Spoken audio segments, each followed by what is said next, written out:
teman-teman. Boleh minta tolong Andre yang pimpin dalam doa. Amin.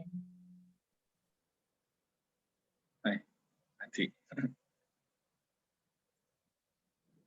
Oke. Belum bisa. Oh, oke. It's okay. Oh, ada satu lagi sini. Wahyu. Ada Wahyu.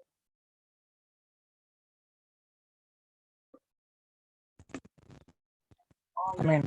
Oke, Kak.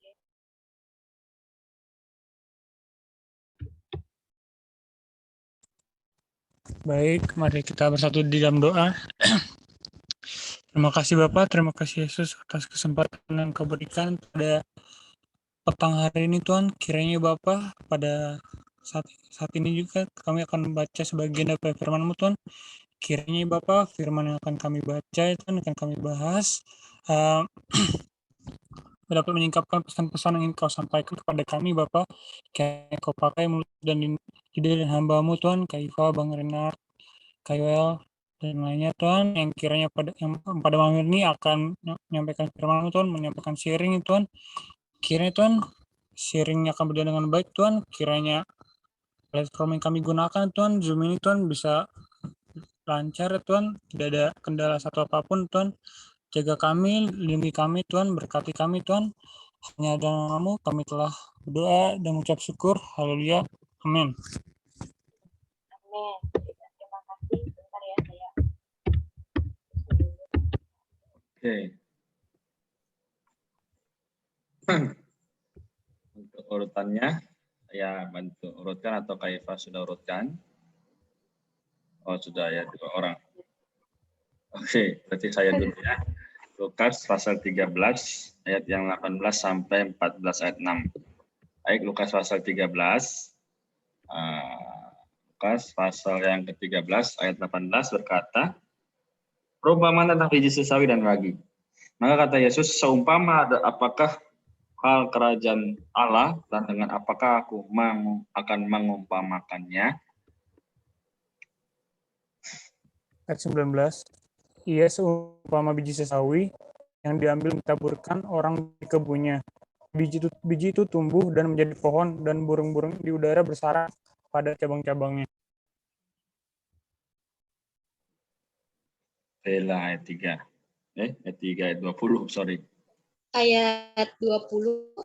Dan ia berkata lagi, dengan maka aku akan mengumpamakan kerajaan Allah.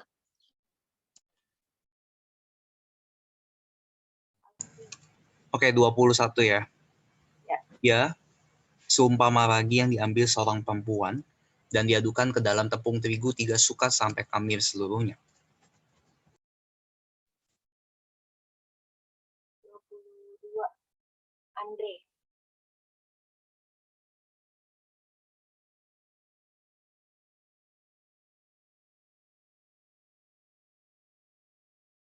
Andre, skip dulu kalau dia ada lagi rame tadi katanya. Oh ya, oke. 22. Kemudian Yesus berjalan keliling dari kota ke kota dan dari desa ke desa sambil mengajar dan meneruskan perjalanannya ke Yerusalem. Dan ada seorang yang berkata kepadanya, Tuhan, sedikit sajakah orang yang diselamatkan? Ayat 24. Jawab Yesus kepada orang-orang di situ, berjuanglah untuk masuk melalui pintu yang sesak itu, sebab aku berkata kepadamu, banyak orang akan berusaha untuk masuk, tetapi tidak akan dapat. Ayat 25, jika tuan rumah telah bangkit dan telah menutup pintu, kamu akan berdiri di luar dan mengetok-ngetok pintu sambil berkata, Tuhan, bukakanlah kami pintu, dan ia akan menjawab dan berkata kepadamu, aku tidak tahu dari mana kamu datang. Ayat 26, maka kamu akan berkata, kami telah makan dan minum di hadapanmu, dan engkau telah mengajar di jalan-jalan kota kami. Amin. Oke, kembali ke saya berarti ya. Tapi ia akan berkata kepadamu, aku tidak tahu dari mana kamu datang. Enyahlah dari hadapanku, hai kamu sekalian yang melakukan kejahatan. Ayat 28. Di sanalah akan terdapat teratap dan kata gigi. Apabila kamu akan melihat Abraham dan Ishak dan Yakub dan semua nabi di dalam kerajaan Allah, tetapi kamu sendiri dicampakkan keluar. Ayat 29. Dan orang akan datang dari timur dan barat dan dari utara dan selatan, dan mereka akan duduk makan di dalam kerajaan Allah. 30. Sesungguhnya ada orang yang terakhir yang akan menjadi orang yang terdahulu, dan ada orang yang terdahulu yang akan menjadi orang yang terakhir. Ayat 31. Pada waktu itu datanglah beberapa orang Farisi dan berkata kepada Yesus, "Pergilah, tinggalkanlah tempat ini, karena Herodes hendak membunuh engkau." 32. Jawab Yesus kepada mereka, "Pergilah dan katakanlah kepada si serigala itu, Aku mengusir setan dan menyembuhkan orang. Pada hari ini dan besok, dan pada hari yang ketiga aku akan selesai." Ayat 33, tetapi hari ini dan besok dan lusa, aku harus meneruskan perjalananku, sebab tidaklah semestinya seorang nabi dibunuh kalau tidak di Yerusalem. Ayat 34. Yerusalem, Yerusalem, engkau yang membunuh nabi-nabi dan melempari dengan batu orang-orang yang diutus kepadamu. Berkali-kali aku rindu mengumpulkan anak-anakmu, sama seperti induk ayam mengumpulkan anak-anaknya di bawah sayapnya, tetapi kamu tidak mau. Ayat 35. Sesungguhnya rumahmu ini akan ditinggalkan dan menjadi sunyi. Tetapi aku berkata kepadamu, kamu tidak akan melihat aku lagi hingga pada saat kamu berkata, diberkatilah dia yang datang dalam nama Tuhan. Amin.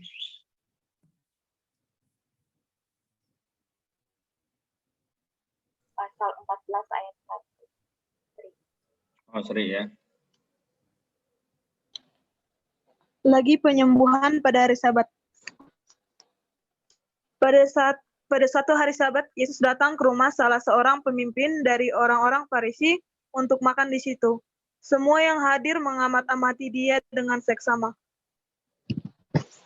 Amin. Oke, berarti saya ya.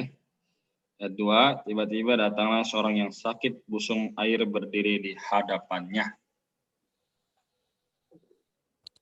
Ayat 3, lalu Yesus berkata kepada ahli Taurat dan orang-orang Farisi itu, katanya diperbolehkan orang pada hari Sabat atau tidak. Ayat 4, mereka itu diam semua. Lalu ia memegang tangan orang sakit itu dan menyembuhkannya dan menyuruhnya pergi. Amin. 5. Kemudian ia berkata kepada mereka, siapakah di antara kamu yang tidak segera menarik keluar anaknya atau lembunya kalau terperosok ke dalam sebuah sumur, meskipun pada hari Sabat? Ayat 6. Mereka tidak sanggup membantahnya. Amin. Puji Tuhan. Teman-teman, minggu kemarin juga kita membahas mengenai ministry manusia penyelamat ini dalam kebajikan insani dan atribut-atribut ilahi. Yang 2 hari yang lalu kita membahas kebajikan insani dari manusia penyelamat ini, juga atribut-atribut ilahinya itu ketika dia datang, dia membawa perbantahan ya, dia membawa pertentangan gitu. Karena ada kerajaan iblis dan kerajaan Allah. Kemudian yang kemarin ketika dia datang, dia menyembuhkan orang yang kerasukan roh jahat. Atau di sini itu perempuan yang kemarin kita bahas adalah perempuan yang bungkuk gitu. Mana ketika dia kerasukan roh jahat ini, pandangannya dia itu adalah ke bumi. Kemudian hari ini kita akan lihat ketika manusia penyelamat ini datang, apa yang harus kita lakukan gitu sebagai orang-orang yang menyambut dia, respon kita itu bagaimana? Oke, Kak Renat boleh minta tolong slide-nya. Oke. Ya. Oke, ini dia.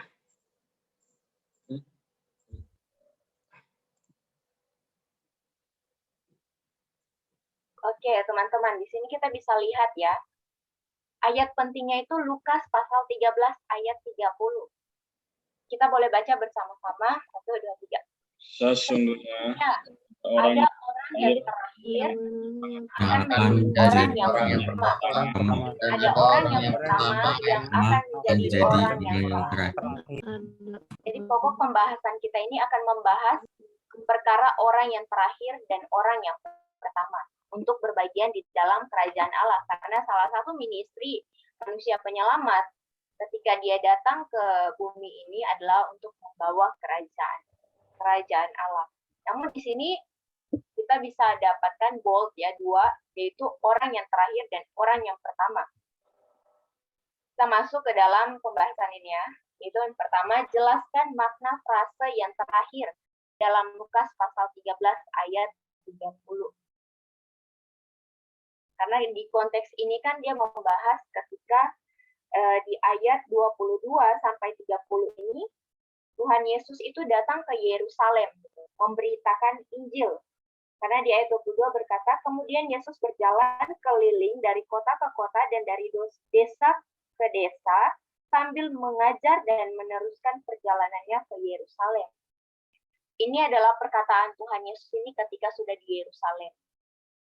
Yerusalem itu adalah kota pusat orang-orang yang beragama Yahudi. Kemudian Tuhan Yesus berkata ini, sesungguhnya ada orang yang terakhir yang akan menjadi orang yang pertama.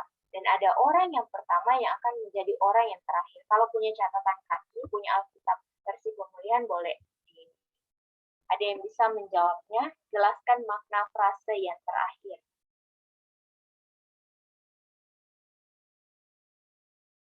Ada yang bisa? Kayaknya di sini nggak ada ya. Nggak ada apa namanya? Nggak ada yang punya ini. Oh, Raul. Ini Raul Wahyu. Iya, Rahul, Wahyu. Rahul, bukan? Maaf, Raul maksudnya. Yonika juga udah belum ya? Yonika belum. Oh. Belum, Kak. Oke. Baru Raul dan Wahyu. Masih disegel, Bang. Ya Tuhan Yesus. Oh, sayang kali sama Alkitabnya. Nggak mau dibuka. Oke. Karena di sini ya ada tadi? Enggak ya? Karena di sini memang kita bisa cari ya. Ini perkara adalah untuk menerima keselamatan atau berbagian di dalam kerajaan.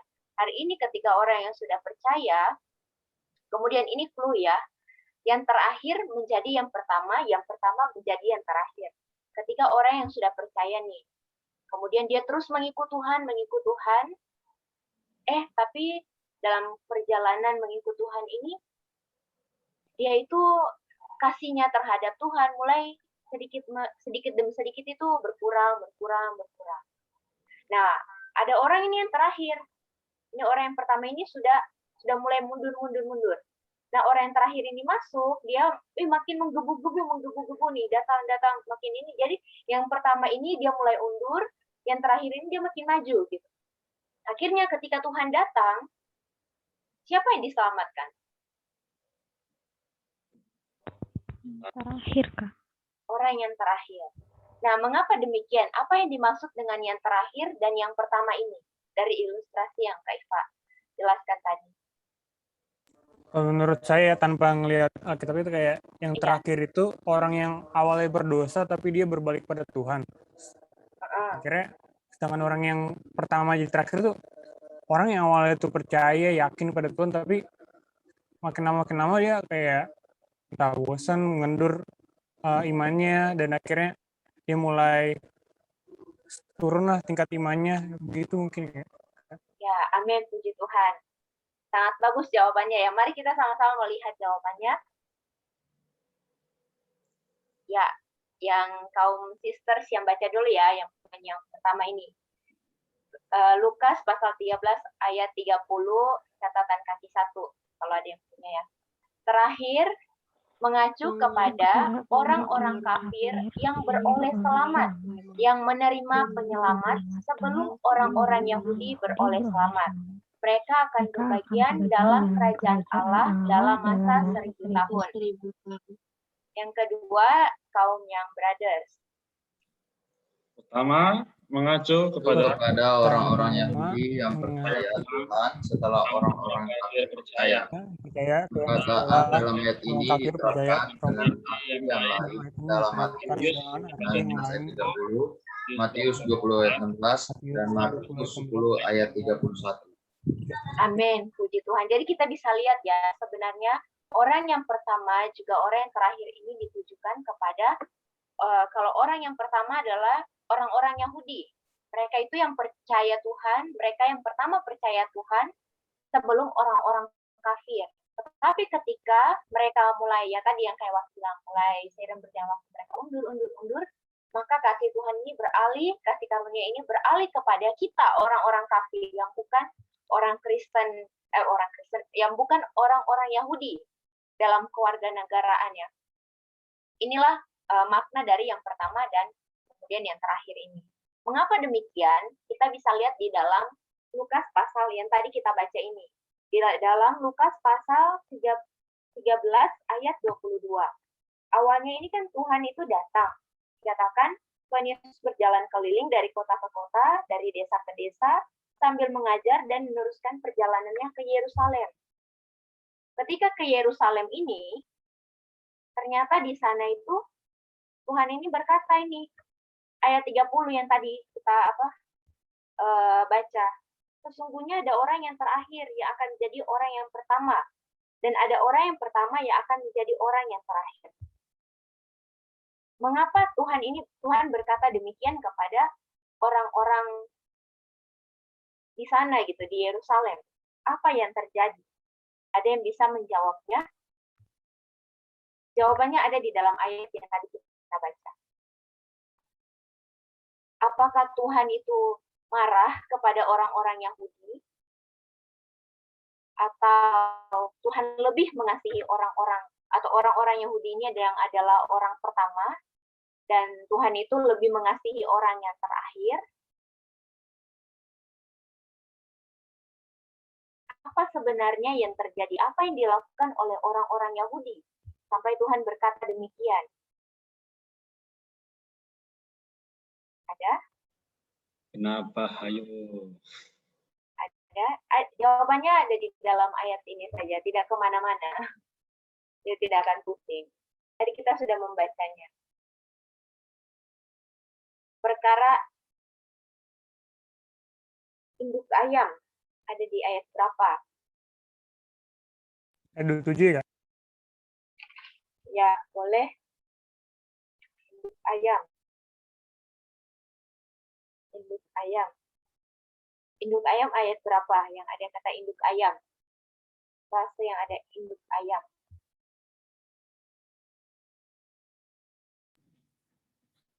34. 34. Kayu yang bilang 34. Boleh minta tolong Alvin membacanya ayat 34. Sebentar. Oke. Di close tadi. Aduh, dipanggil deh. Ya, 13. Berapa tadi? 32 ya? 34. Oh, halo? 34. 34. Oh ya, 34. Oke. Yerusalem, kan? Yerusalem, engkau yang membunuh nabi-nabi dan melempari dengan batu orang-orang yang diutus kepadamu. Berkali-kali aku rindu mengumpulkan anak-anakmu, sama seperti induk ayam mengumpulkan anak-anaknya di bawah sayapnya, tetapi kamu tidak mau. Amin, puji Tuhan. Inilah yang dilakukan oleh orang-orang Yahudi. Bagaimana ekspresi tidak mau dari orang Yahudi ini, orang-orang Yahudi yang ada di Yerusalem? Ekspresi mereka tidak mau atau mereka ini menolak kedatangan Tuhan Yesus. Ada yang bisa dapat?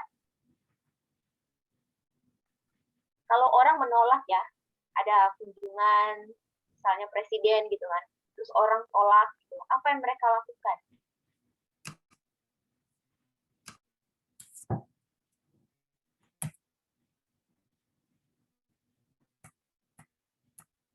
Mari Raul coba, mari Raul. Raul pusing. Raul, Bella boleh Bella. Iya, Bella boleh. Oke. Atau Jenika, Sherlyn. Tadi menolak ya, Kak? Iya. Kalau ekspresi orang menolak kalau di sini dalam konteks orang-orang Yahudi ini menolak kedatangan Tuhan Yesus di Yerusalem. Oh, ini dia ada ayat yang katanya melempari dengan batu-batu orang yang diutus kepadamu. Mungkin bertindak tidak apa ya, Kak? Seperti menunjukkan bahwa mereka tidak suka mungkin, Kak? Ada di dalam ayat yang kita baca tadi. Yang 34, Kak. Kalau 34 kan itu sudah langsung perkataan Tuhan Yesus. Nah, Iya. ayat yang Kak Iva maksudkan ini ekspresi atau tindakan dari orang-orang Yahudi.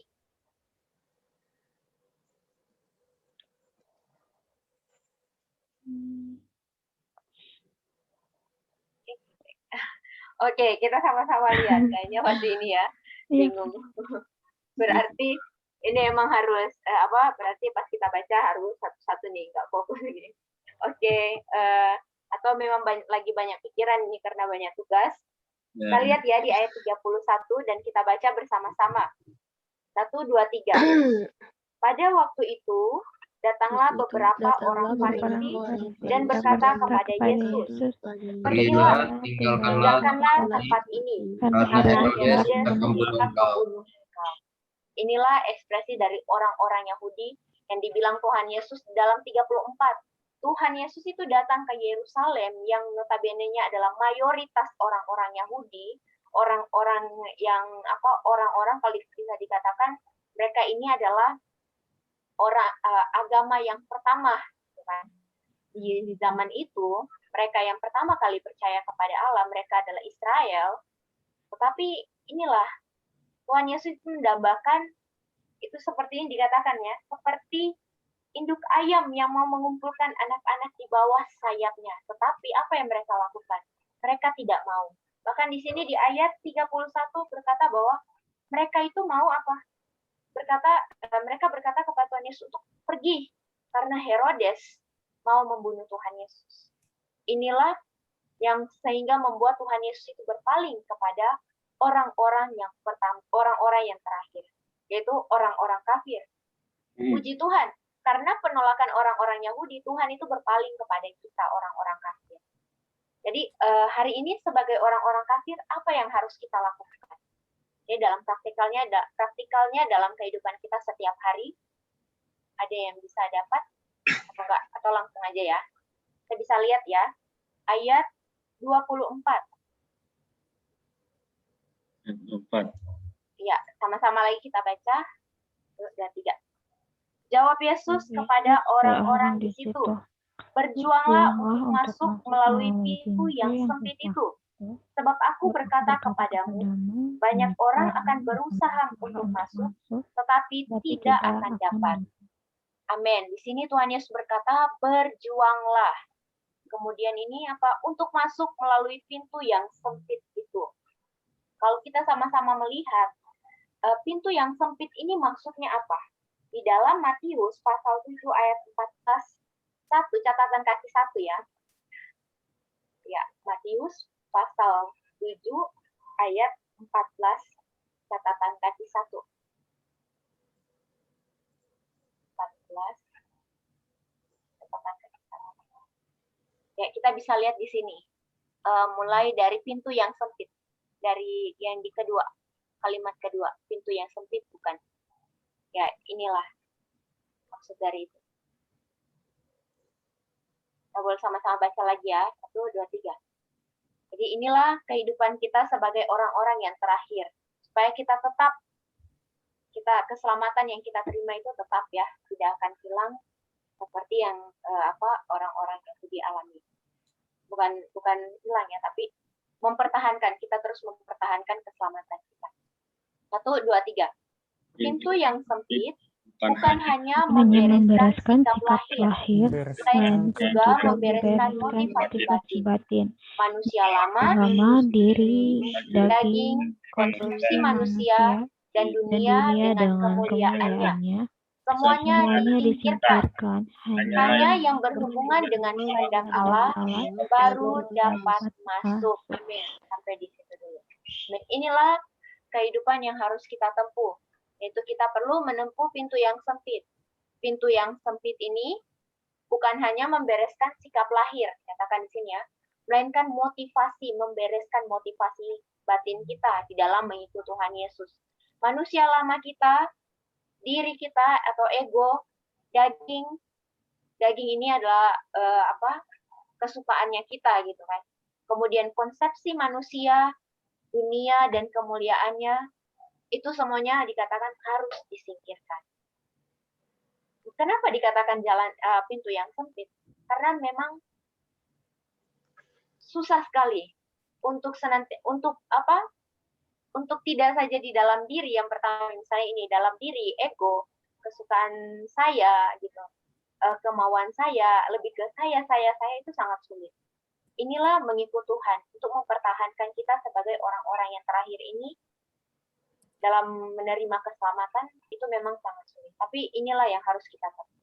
Kita perlu menempuhnya dengan dikatakan di sini berjuang. Artinya perlu ada sikap yang aktif dari saya juga teman-teman di dalam mengikuti Tuhan. Kita di tempat kuliah, di rumah, di mana saja, inilah jalan kita. Jalan kita adalah jalan sempit. Amin. Ada tambahan dari kakak-kakak? Amin. Kak Renat, Kak Yoel, atau sharing, atau pertanyaan? Ada? Oke. Mungkin kalau ya silakan Yoel. Ya, nambahin dikit aja. Jadi agar kita tidak salah paham juga. Jadi memang yang ditanyakan kepada Tuhan ya. Kalau di ayat 23 kan ada yang tanya, Tuhan sedikit sajakah orang yang diselamatkan? Nah, tapi sebenarnya jawaban Tuhan ini adalah keselamatan yang bukan dalam konteks keselamatan yang kekal, yang artinya terbebas dari penghukuman kekal. Nah, kalau kita lihat Efesus 2 ayat 8 ya. Efesus 2 ayat 8 itu kan dikatakan, sebab karena kasih karunia kamu diselamatkan oleh iman. Itu bukan hasil usahamu, tetapi pemberian Allah. Jadi keselamatan yang kekal ini yang nanti akan berujung pada Yerusalem baru sebenarnya. Ya, ini adalah bukan hasil usaha kita, tetapi pemberian Allah, kasih karunia Allah, anugerah Allah. Jadi keselamatan yang sedemikian ini ya sekali kita dapat, saat kita percaya dibaptis, ya kita beroleh keselamatan ini sekali untuk selamanya, tanpa melihat bagaimana usaha kita. Nah, tetapi apakah kita boleh hidup sembarangan? Ya tidak, tadi ya sesuai yang barusan dibahas Kak Iva juga ya, bahwa Tuhan Yesus menganjurkan bahwa kita harus berjuang untuk melalui pintu yang sempit, yang sesak itu. Nah, ini berhubungan sebenarnya dengan kita beberapa waktu lalu ya, khususnya pas Desember lalu saat membahas kitab Wahyu, pernah membahas mengenai kerajaan 1000 tahun. Tadi juga ada ya di yang tadi di share screen yang PPT itu ada frase 1000 tahun juga. Nah, jadi mengapa harus menempuh hidup yang ya seperti melewati pintu yang sesak, dan kemudian tadi apa yang didapat dari orang-orang yang menjadi orang yang terakhir, yaitu ya. Nah, di ayat 29 kan dikatakan ada duduk makan di dalam kerajaan Allah. Nah, sebenarnya ini adalah mengacu kepada kerajaan 1000 tahun, di mana itu sebenarnya masa sebelum ya Yerusalem baru ya, kekekalan. Jadi nanti ada seperti suatu periode ya, di kitab Wahyu dikatakan ya periode itu selama 1000 tahun. Nah, inilah yang yang sebenarnya ditentukan oleh bagaimana ya kita hidup sekarang ini gitu. Jadi itu sih, maksudnya ya berjuang untuk masuk ke dalam ya kerajaan Allah itu atau kerajaan 1000 tahun. Namun ya keselamatan yang kekal yang setelah itu adalah ya benar-benar 100% pemberian Allah dan kasih karunia Allah. Amin.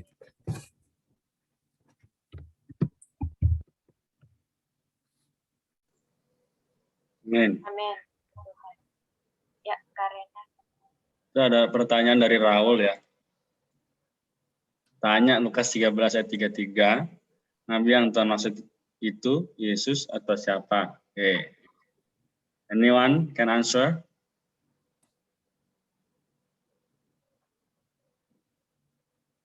Ya, tapi hari ini dan besok dan lusa aku harus meneruskan perjalananku, sebab tidaklah semestinya seorang nabi dibunuh di luar Yerusalem. Nabi di sini siapa? Ini ayat apa nih, Kak Iva? Itu menuju kata kunci Nabi. Oh, oke. Coba Raul bacakan 2 ayat ini, minta tolong. Matius 21 ayat 11 dan Matius 21 ayat 46. Oke, ayat 11 dulu. Dan orang banyak itu menyaut, inilah Nabi Yesus dari Nazaret di Galilea.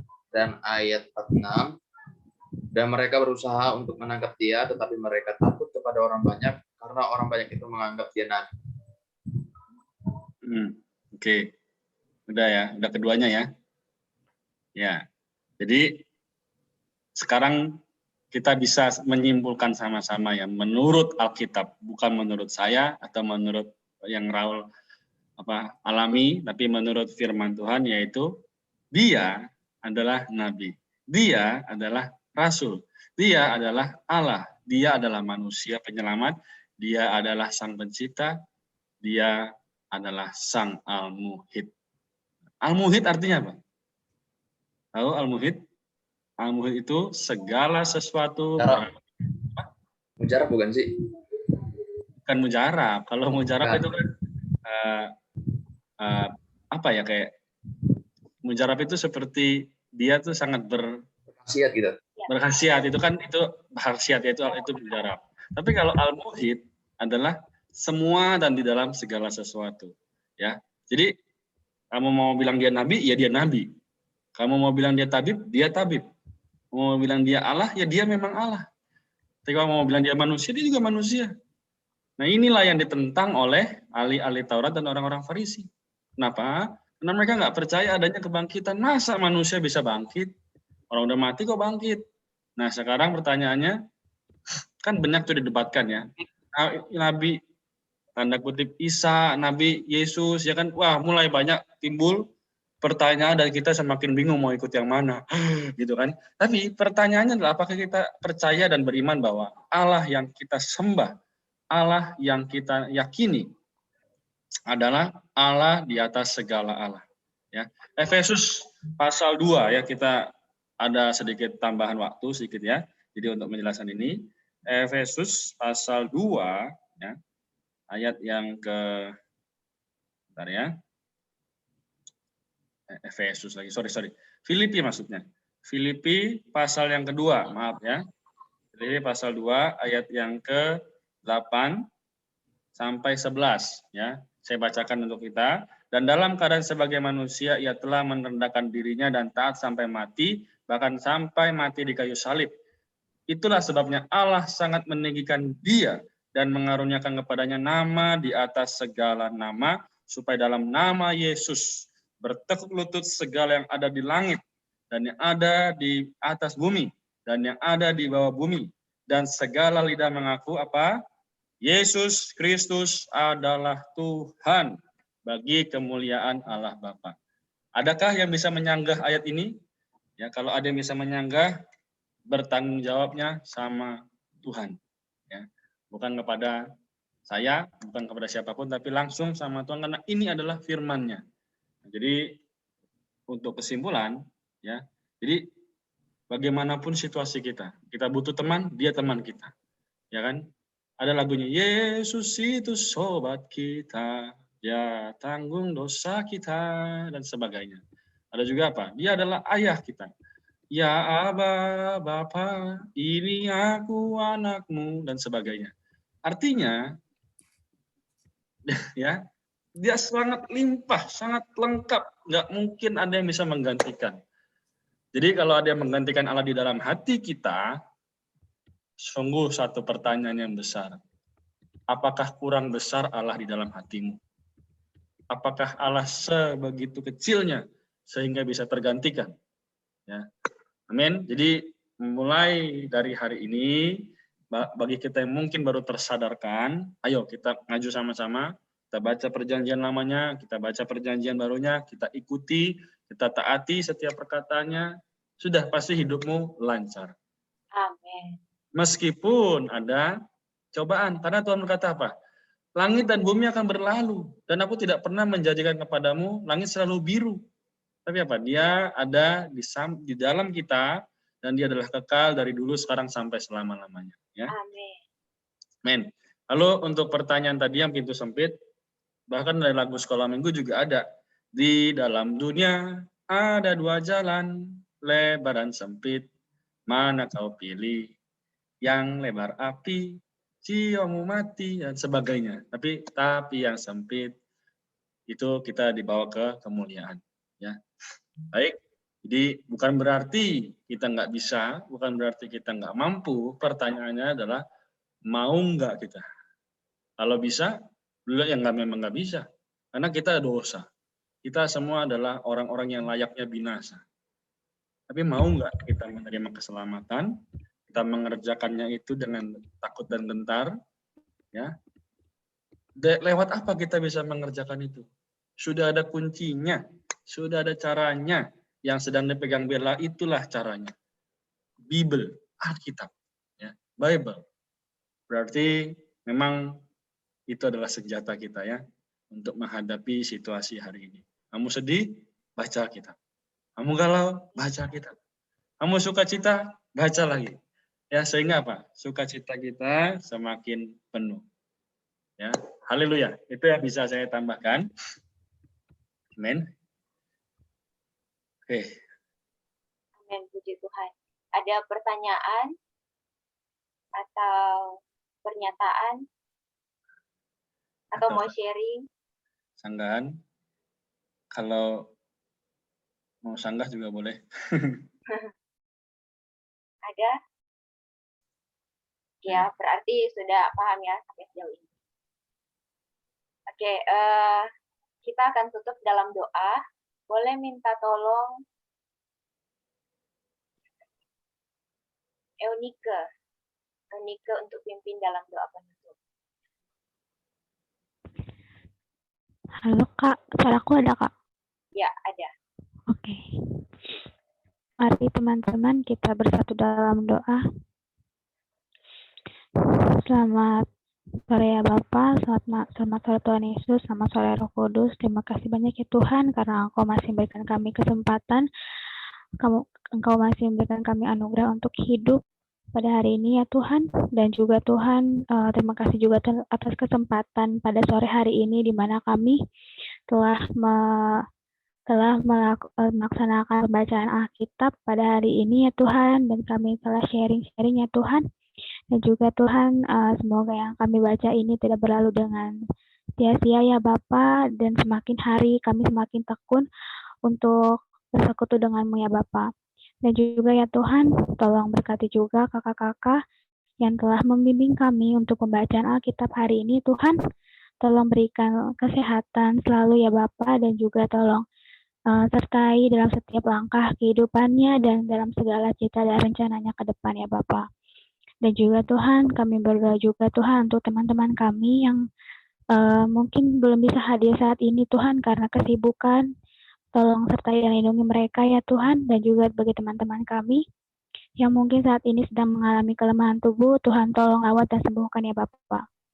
Dan juga Tuhan, kami berdoa Tuhan untuk keluarga kami ya Tuhan, tolong senantiasa berikan kesehatan ya Tuhan, dan juga untuk kondisi saat ini Tuhan di mana kasus COVID masih ada Tuhan di sekitar kami Tuhan. Tuhan tolong Tuhan nyatakan kuasa-Mu atas kami ya Tuhan, biarlah pada akhirnya Tuhan, COVID ini bisa segera berakhir ya Tuhan, dan kami bisa kembali untuk beraktivitas seperti sedia kala.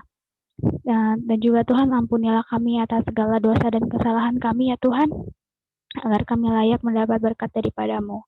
Dan juga Tuhan, tolong berkati juga saat ini Tuhan, dan di malam hari nanti Tuhan, mungkin masih ada yang akan mengerjakan tugas, tolong sertai dan lindungi selalu ya Bapa. Terima kasih banyak ya Tuhan Yesus, haleluya, amin. Amin, puji Tuhan. Kita akan ambil foto bersama. Boleh minta tolong karena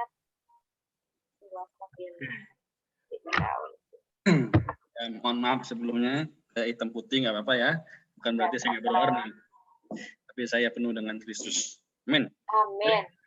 Mari kita ambil gambar. Oke, 1, 2, 3. Oke.